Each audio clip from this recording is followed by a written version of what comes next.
she had one coat. One good coat, heavy wool, dark green, altered twice over the years to fit the woman she had become. It had been her mother's. It was the most valuable thing she owned. She gave it to a stranger on a frozen road without hesitating. He was cold, hurt, and alone, and she never asked his name. What she didn't know was that the man she was keeping warm had already signed the document that would take her family's farm. That his name was on the letter sitting on her kitchen table. That every night she had spent awake calculating how to survive the coming spring. He was the reason for every single one. And he knew exactly who she was. But before I tell you what he did with that knowledge, if you're not following this channel yet, do it now. We tell stories here that stay with you. Now let's go back to that road. To January. To the moment everything changed, though neither of them understood that yet. The road between Ashevale and the northern villages was not a road anyone chose to travel in January. It was a punishment, a narrow ribbon of frozen mud that wound through leafless oaks and stone walls, where the wind came in sideways and the cold had a particular cruelty. The kind that found the gaps in your clothing and stayed there. Most people waited for spring.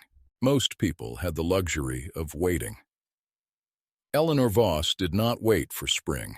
She walked that road because she had no horse, no carriage, and no reason to stay in the village another hour. The basket on her arm held 3 things: a bundle of dried herbs for the physician in Ashevale, a letter she had been carrying for 2 weeks and still hadn't sent, and a piece of bread she was saving for the return journey. She walked with her head down and her shoulders pulled in, the way people walk when they have learned not to expect anything from the world ahead of them. She almost missed him. He was half hidden by the overturned carriage, one wheel still spinning slowly in the wind, the horses long gone, the luggage scattered across the snow like dark stones. A man sat with his back against the carriage door, his coat torn at the shoulder, one hand pressed against his ribs. He wasn't calling for help. He was simply sitting there, very still, watching the road with the calm expression of someone who had already decided what came next. Eleanor stopped. She would not understand until much later exactly what she had decided in that second, and what it would cost her, and what it would return. Eleanor had been born on Coldfield, not the village, but the land itself, the farm that her father, Thomas Voss, had worked for 31 years, sat at the edge of the valley where the soil was dark and deep, and gave back what you put into it. She had grown up knowing the names of every field, every stone wall, every place where the creek flooded in March. That land was not theirs by deed. It never had been. But it was theirs in every way that mattered to a family who had never known anything else. Thomas Voss had been a quiet man with large hands and a habit of making things last longer than they were supposed to. He repaired fences that other tenants abandoned. He kept records of every payment in a small leather book with his initials pressed into the cover. He believed, genuinely, without irony, that a man who did his work well and paid what he owed would never have reason to fear. Eleanor had inherited his hands and his silence, but not, as it turned out, his faith in fairness. Her mother had died when Eleanor was 14. Her younger brother, William, had left for the city at 17 with enough coins for a week and a letter of introduction that had never been answered. By the time Eleanor was 22, it was just her and her father, the farm, and the particular exhaustion of people who have been holding something together for so long, they can no longer remember what rest feels like. But they held it until the letter came. The letter arrived on a Thursday. It was written in formal language that took Thomas 3 readings to fully understand, and when he did, he sat down at the kitchen table and did not speak for a long time. The estate had changed hands. The previous landlord, old Mr. Farrow, who had known Thomas since childhood and had not raised the rent in 11 years, had died without a direct heir. The land, all of it, had been acquired by a private trust under the administration of a man named Greaves.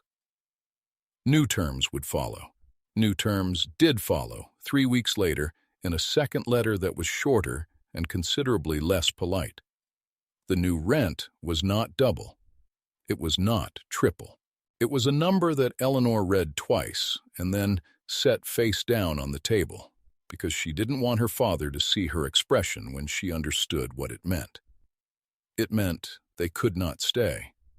It meant 31 years of careful payments and repaired fences, and a small leather record book had counted for nothing at all. It meant that someone, somewhere, had looked at their life and seen only a number, and had decided the number wasn't large enough. Thomas Voss aged 10 years in the following 2 months. Eleanor watched it happen and could do nothing. He kept going to the fields every morning, kept feeding the animals, kept doing the work, but his movements had changed. They had the quality of a man finishing something rather than continuing it. By December, it was clear they would have to leave by spring. Eleanor had spent those weeks trying to find alternatives, writing letters, asking questions, following small threads of possibility that all led, eventually, to walls. It was on one of those journeys, cold, empty-handed, tired in a way sleep couldn't fix, that she found the man in the snow. Before I tell you what happened on that road, and what that stranger carried with him beyond a torn coat and a bruised rib, there's something I need to ask you. If you found this story and you're not subscribed yet, take 5 seconds and do it now. Every week we tell stories like this one, about people who were overlooked, tested, and quietly proven right by the very life that tried to break them. You don't want to miss what comes next. Now, back to January, back to the road. Because the man Eleanor was about to help had a name she would have recognized, and a reason to remember hers. She crouched beside him without ceremony. That was Eleanor's way. She didn't announce herself, didn't ask permission, just assessed what needed to be done, and did it. His lips had the pale, pressed look of someone who had been cold for too long. His coat, which had once been expensive, was soaked through. She checked his eyes, clear, focused, watching her with an expression she couldn't quite read. Not gratitude, not fear. Something more like surprise, as if he had not expected anyone to stop. "Can you stand?" she asked. He said he thought so. He was wrong. His legs buckled the moment he tried, and she caught his arm without making anything of it. He was tall, considerably taller than she was, and the effort of keeping him upright made her breath come sharp in the cold air. He apologized. She told him there was nothing to apologize for. She said it the way she said most things, plainly, without decoration, as a simple statement of fact. He looked at her again with that same unreadable expression. She didn't ask his name. It seemed, in that moment, beside the point. He was cold and hurt and alone on a road that nobody traveled in January, and those were the only facts that required a response. She would learn later, much later, that he had noticed this. That of all the things that happened on that road, this was the detail he carried with him. Not that she stopped, not that she helped, but that she never once asked who he was before she decided to. Eleanor had one good coat. It had belonged to her mother, and she had altered it twice to fit her own frame. Once at 16, once at 20. letting out the seams a little each time as she grew into the woman her mother had been building toward. The wool was heavy and dark green, and still held its shape after years of hard winters. It was, if she was being honest with herself, the most valuable thing she owned. She took it off and put it around his shoulders without deliberating. He protested, a brief, automatic protest, the kind people make when they know they need something, but have been taught that needing things is a kind of weakness. She cut it short with a look. "You'll lose the use of your hands before we reach the village," she said. "And I'm walking faster than you, so I'll keep warm." The second part was not entirely true, but she said it with enough conviction that he didn't argue again. They walked in silence mostly, which suited Eleanor. She shortened her stride to match his. He was moving carefully, one hand still pressed lightly against his ribs, and she pointed out the places where the ice was thickest under the snow, the shortcuts through the stone walls, the path that shaved a quarter-mile off the journey. She knew that road the way she knew her own kitchen, without thinking, without effort, because it was simply part of her. The man beside her noticed everything she said and said very little in return. And when they finally reached the edge of the village, he stopped and looked at her with an expression she still couldn't name. "I'll find a way to return this," he said, touching the coat. She shook her head. "Keep it," she said. "The cold doesn't ask for much in return." The village of Coldfield had a way of knowing things before they were announced. By the time Eleanor returned from Ashvale that afternoon, 3 people had already stopped her mother's oldest friend, Mrs. Pruitt, to ask if it was true, if the Voss family was really leaving in spring. Mrs. Pruitt had said she didn't know, which was her way of saying yes. Eleanor walked past the bakery, past the well, past the small church with the crooked gate, and felt the particular discomfort of being watched by people who felt sorry for you, but didn't know what to do with that feeling. Her father was in the barn when she arrived home. He had spent the afternoon mending a harness that, by all logic, he would never use again. But his hands needed something to do, and the harness needed mending, and that was enough. Eleanor hung her shawl by the door and started the fire without being asked. The kitchen smelled of wood smoke and the dried rosemary she kept in a clay pot on the windowsill. Outside, the snow had started again, light and almost silent, the kind that accumulates without announcing itself. She didn't tell her father about the man on the road. There was nothing alarming to tell, and Thomas Voss had enough weight on him without adding the image of his daughter giving away her best coat to a stranger. She made dinner. They ate. They spoke about small things. The fence on the east side, the letter she still hadn't sent, whether the snow would hold through the week. And underneath all of it, like a current neither of them acknowledged, was the knowledge that they were counting their last weeks in the only home they had ever known. The fire crackled, the snow fell, and somewhere on the northern road, a man in a dark green coat was already thinking about Coldfield. In the months since the estate changed hands, the people of Coldfield had constructed an image of the new owner from fragments and rumors. He was said to be young, which in the mouths of older tenants meant unproven and probably dangerous. He was said to be from the south, which meant he didn't understand northern land or northern winters, or the particular stubbornness of northern people. He was said to be wealthy in the abstract, complicated way of people whose money comes from sources nobody quite understands. His name, Lord Calder, Duke of Ashmore, had been spoken so many times in so many worried conversations that it had taken on the quality of a weather event. Something coming, something large. But Lord Calder himself had never appeared. All communication came through his administrator, a thin, precise man named Greaves, who arrived every few weeks in a clean carriage and departed with documents and numbers and the satisfied expression of someone doing a job well. Greaves had no interest in the village, not in its people, its history, or the particular grief of families who had worked the same fields for generations. He had interest in yields and rents and the orderly transfer of assets. He was very good at his job. What nobody in Coldfield knew, what Eleanor Voss certainly didn't know as she sat by her fire that evening, was that Lord Calder had, in fact, been to the estate twice already, both times in disguise, traveling without servants, on roads that nobody expected a duke to travel.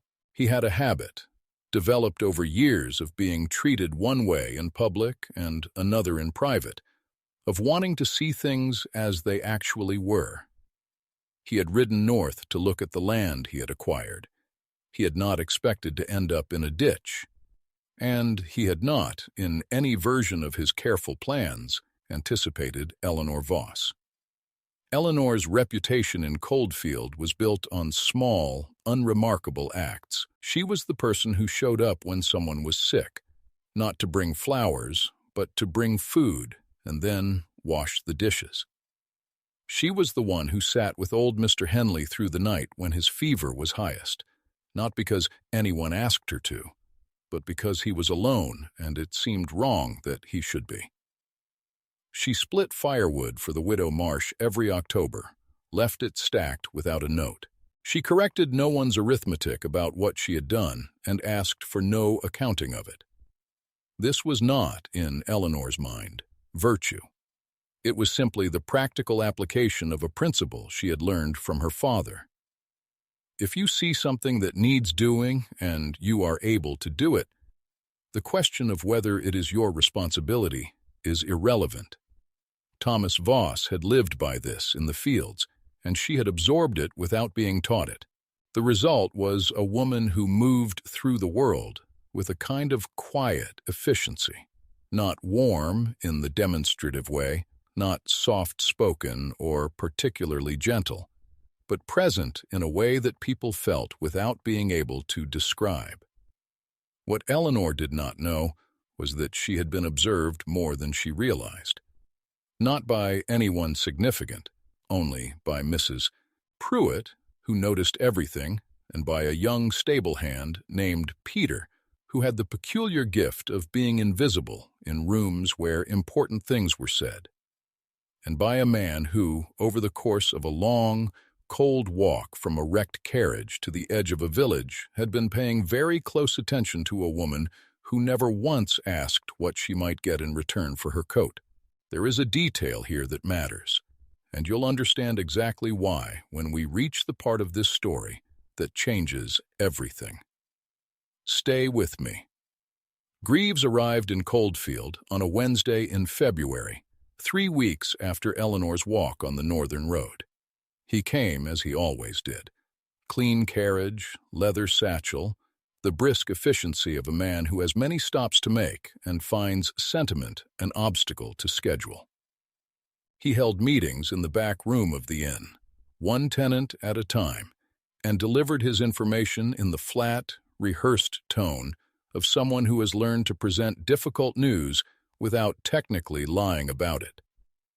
The Voss family's case was straightforward by Greaves's measure.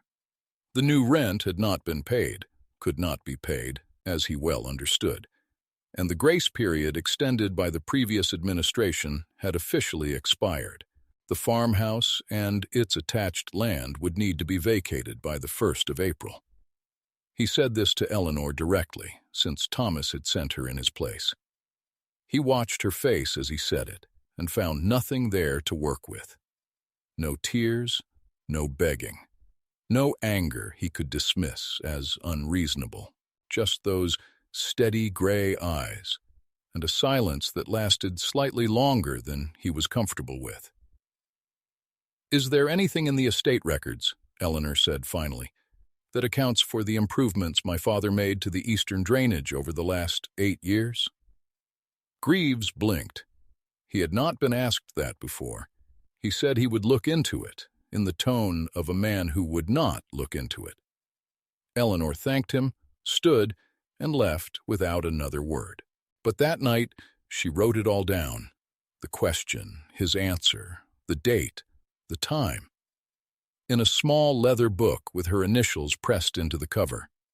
Some things, she had learned, need to be remembered precisely. He had given his name as Mr. Caldwell when the innkeeper's wife had taken him in that January night. Cold, limping, wearing a woman's dark green coat over his ruined jacket. The name was close enough to his own to feel honest, far enough to feel safe. He had stayed 4 days, which was 3 days longer than he had intended, partly because of his ribs and partly because of something harder to explain.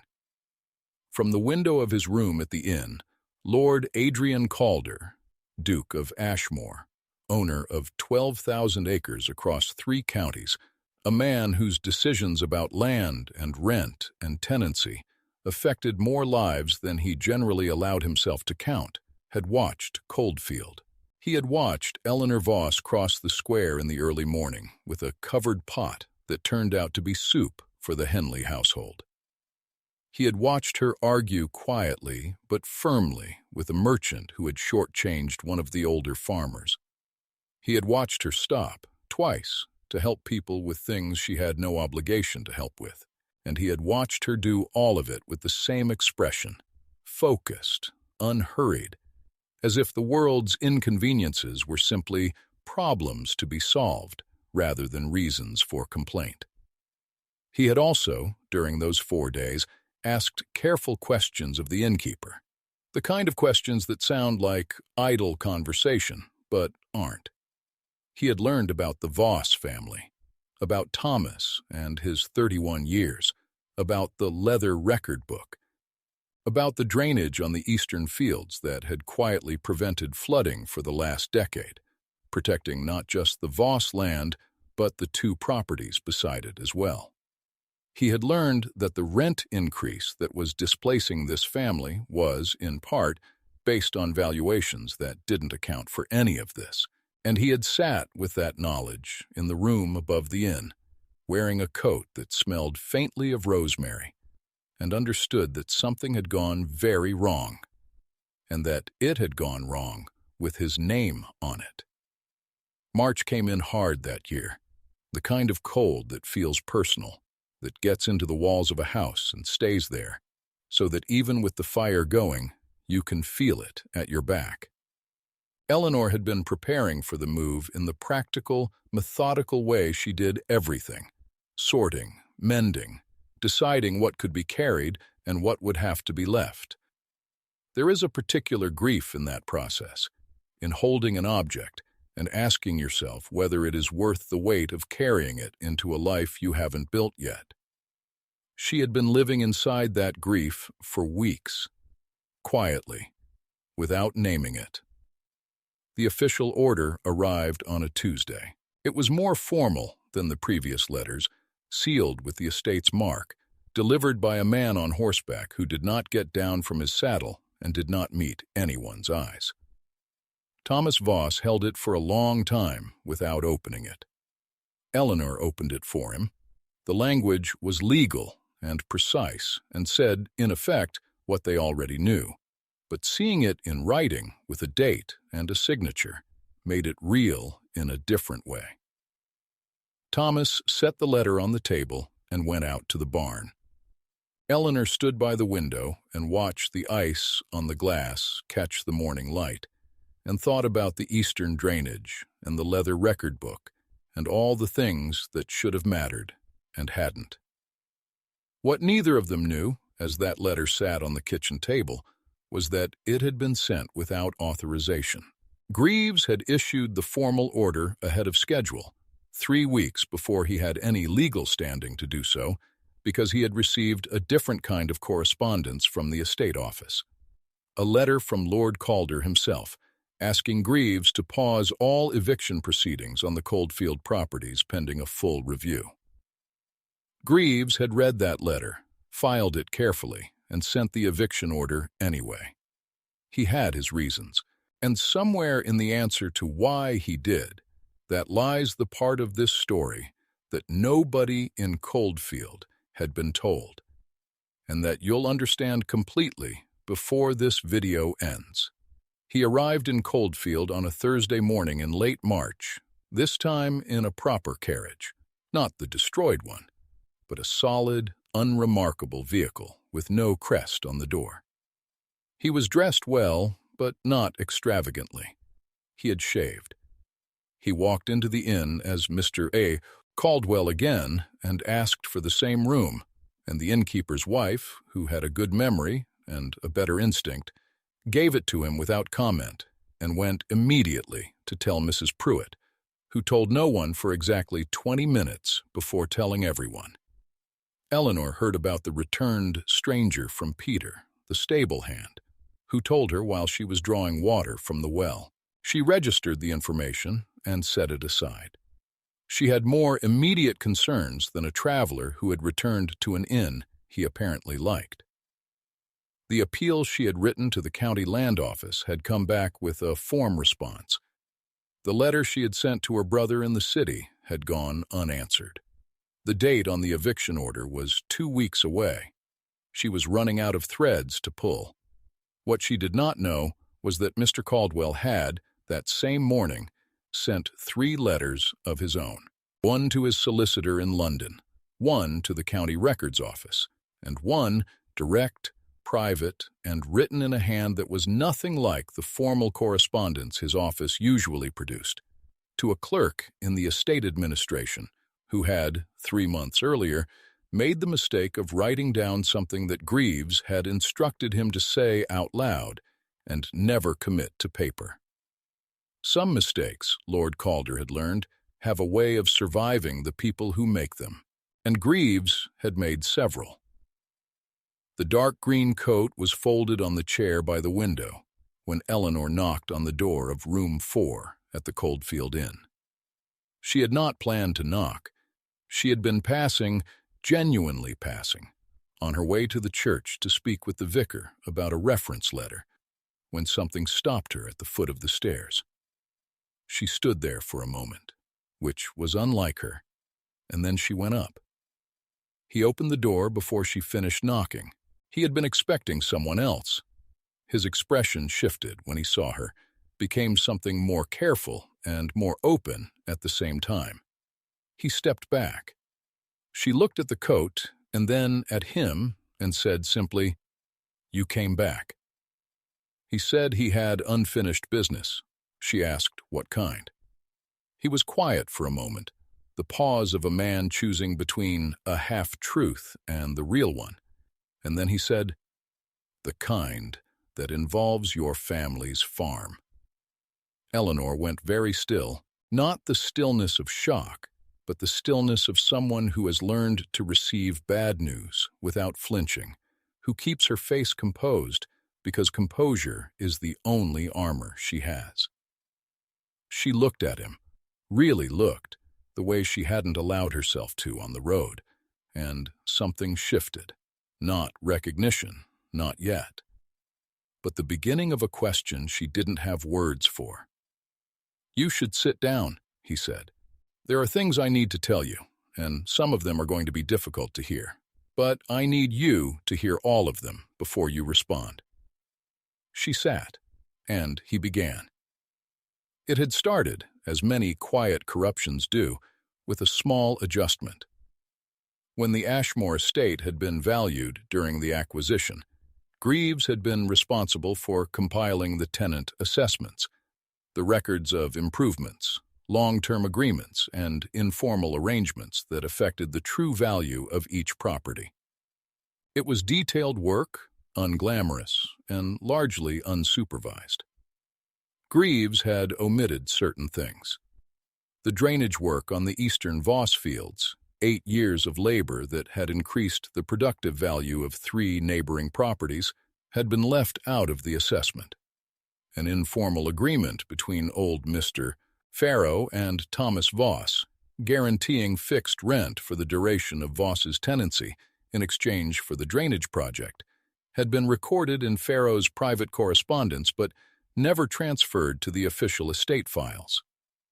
Greaves had found that correspondence. He had chosen not to include it. The rent increase that made it impossible for the Voss family to stay was, in the most precise legal sense, a violation of an existing agreement. And Greaves had known this from the beginning. But there was more. The clerk, the one who had received Lord Calder's private letter asking for a pause on proceedings, had kept a copy of it, along with a copy of Greaves's instruction to proceed anyway. He had kept these copies the way careful, frightened people keep things they might someday need, folded small, stored somewhere private, held on to without quite knowing why. Lord Calder's solicitor had reached that clerk 2 days ago. The copies now sat in a leather satchel in room 4 of the Coldfield Inn. And Eleanor Voss, sitting very straight in a chair by the window, was about to read them for the first time. She read everything twice. The agreement between her father and Mr. Pharaoh, written in the old man's careful script, witnessed and dated, as legally sound as anything she had ever seen. The valuation report, with its deliberate omissions. The letter from Lord Calder's office ordering a halt to proceedings. Greaves's instruction overriding it.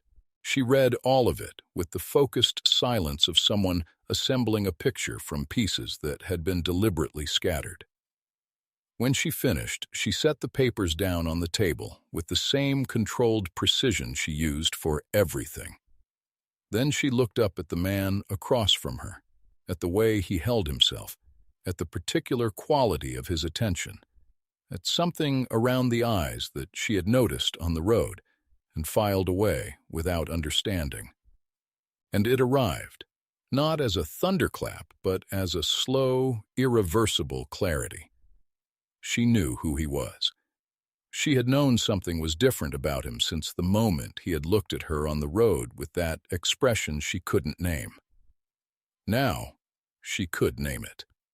It was the expression of a man who was used to being seen a certain way and had encountered, unexpectedly, someone who saw him differently. "You're Lord Calder," she said. It was not a question. He held her gaze and said yes. The silence that followed was not the silence of shock or anger, or not only that. It was the silence of a moment in which two people are calculating the full weight of what stands between them. He had acquired the land that was destroying her family. He was also, apparently, the only person in a position to undo it. She had given him her coat on a road in January without asking his name. He had worn it for 4 days and come back with documents that could save her father's farm. Eleanor Voss had spent 22 years being practical about things. This was, without question, the strangest situation her practicality had ever been required to navigate. The meeting was held in the main room of the inn on a Friday morning, and by the time it began, there was not a single person in Coldfield who didn't know something was happening. Mrs. Pruitt had seen the solicitor arrive from London the night before. Peter had counted 4 horses outside the inn before breakfast.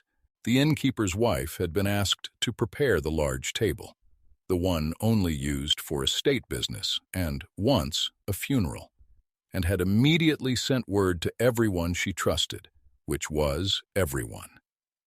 By 9 o'clock, the room was full. Greaves arrived last. He came in with the composed expression of a man who has decided that confidence is indistinguishable from innocence, and took his place at the table without looking at the people around him. He had prepared for this. He had a version of events that was plausible, that accounted for most of the documents, that placed every decision he had made inside the generous category of administrative judgment. He was good at this. He had been good at this for a long time. Lord Adrian Calder stood at the head of the table and did not raise his voice. That was the thing Eleanor would remember most clearly afterward, not the words themselves, but the quietness with which they were delivered. He laid out the facts the way she laid out her father's record book, in order, without embellishment, letting each piece speak for itself. The omitted agreement, the suppressed valuation, the letter that had been ignored, the instruction that had been given anyway. He named each document, cited each date, and placed the relevant papers on the table, one by one. And with each page, the color in Greaves's face changed, not dramatically, but in the slow, specific way of someone watching the architecture of a lie dismantle itself, brick by brick. The legal session that followed lasted most of the morning. Eleanor sat beside her father, who had come in from the farm at her insistence, and now sat very straight in his chair with his hands folded on the table and his eyes moving carefully between the documents and the men presenting them. Thomas Voss had never been in a room like this, had never had occasion to sit at a table where the fate of his life was being discussed as a matter of law rather than of luck. But he had brought his record book. 31 years of careful entries, every payment noted, every improvement recorded in his steady, unpretentious handwriting. When Lord Calder's solicitor asked for it, Thomas passed it across the table without hesitation. It was, Eleanor thought, the most dignified thing she had ever witnessed. The agreement between Thomas Voss and the late Mr. Farrow was confirmed valid and binding. The drainage work on the eastern fields, 8 years of labor, never compensated, never formally acknowledged, was assessed and valued by the solicitor at a figure that made the innkeeper audibly exhale. The rent increase, issued in violation of the existing agreement, was declared unlawful. The eviction order, issued 3 weeks ahead of any legal authority to do so, was voided on the spot.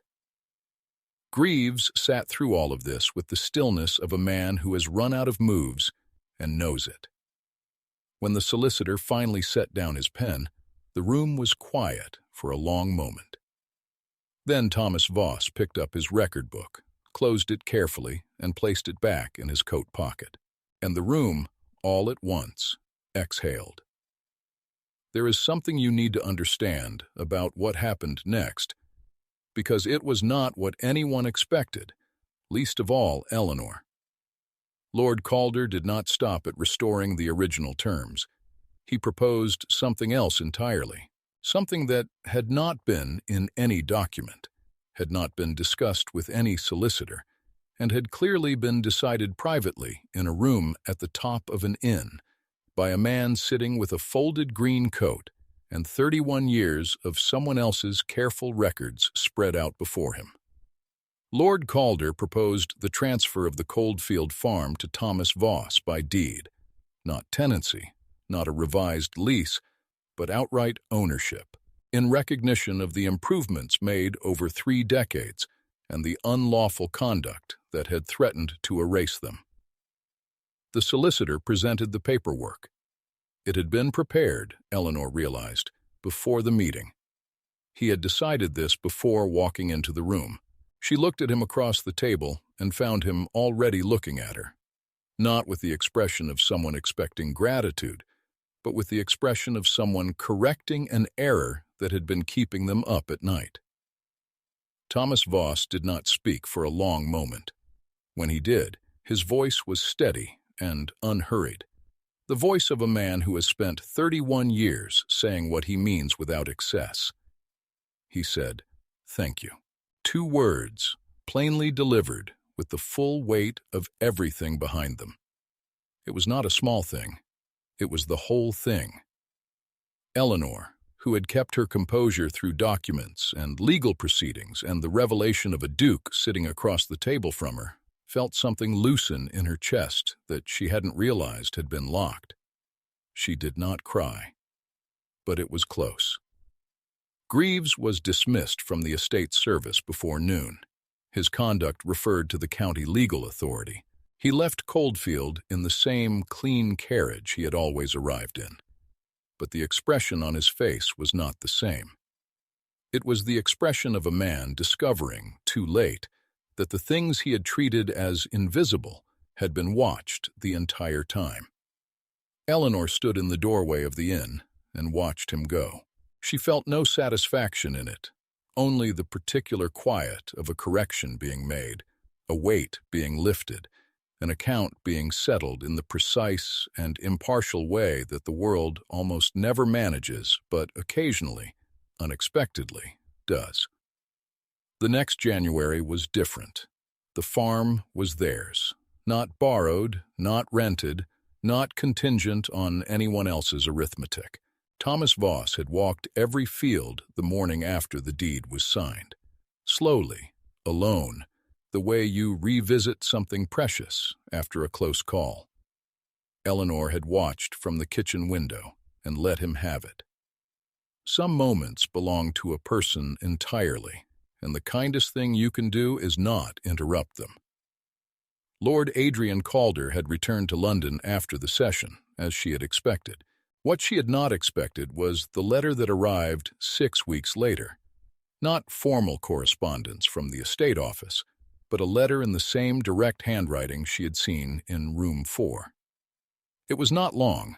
It said that he had been thinking about the road between Ashvale and Coldfield, that he had thought about it quite a lot, in fact, that there was a matter he had not resolved, which had nothing to do with deeds or drainage or legal proceedings, and that he would be grateful for the chance to discuss it if she was willing. He signed it with his full name, and then, below that, in smaller letters, the man who was wrong about being able to stand. Eleanor read the letter twice, folded it, and placed it in her coat pocket. The green coat, which she had taken back at his insistence after the session, and which she had mended along the torn shoulder seam on a quiet evening by the fire. She wrote back that same afternoon. Her letter was shorter than his. It said that she had been thinking about the road as well, that there were questions she hadn't asked on that January afternoon that she found herself wanting to ask now, and that the farm had a decent fire and her father made reasonable company, if he ever found himself on the northern road again. She signed it with her name, just her name, plainly, without decoration, the way she said everything, the way she had always been. By spring, he had come back, not in disguise, not as Mr. Caldwell, not on a road that nobody chose to travel. He came through the front gate in the morning light, and Thomas Voss met him at the door and shook his hand. And Eleanor stood by the fence with her arms folded and her expression perfectly composed, and the corner of her mouth did something that people who knew her would recognize as the closest she came to a smile before she'd decided something was worth smiling about. The land was theirs. The winter was over. And some things, it turns out, begin exactly where you think they've ended. Because the world doesn't reward the loudest voice in the room. It rewards the person who, in the middle of a frozen road, with nothing to gain and everything to lose, takes off their coat and asks nothing in return. Tell me in the comments, have you ever done something kind for someone without knowing how much it would change your own life? If this story stayed with you, and I hope it did, there are 3 small things you can do right now that mean everything for this channel. Leave a like. It takes 1 second, and it tells the algorithm that stories like this one deserve to be found by more people. Share this video with someone who needs to hear it. Someone who has been holding on quietly, doing the right thing without recognition, waiting for the world to correct itself. And if you're not subscribed yet, do it now so you don't miss what's coming next. We have more stories like Eleanor's, stories about people who were written off, overlooked, and dismissed, and who turned out to be the most important person in the room all along. I'll see you in the next one.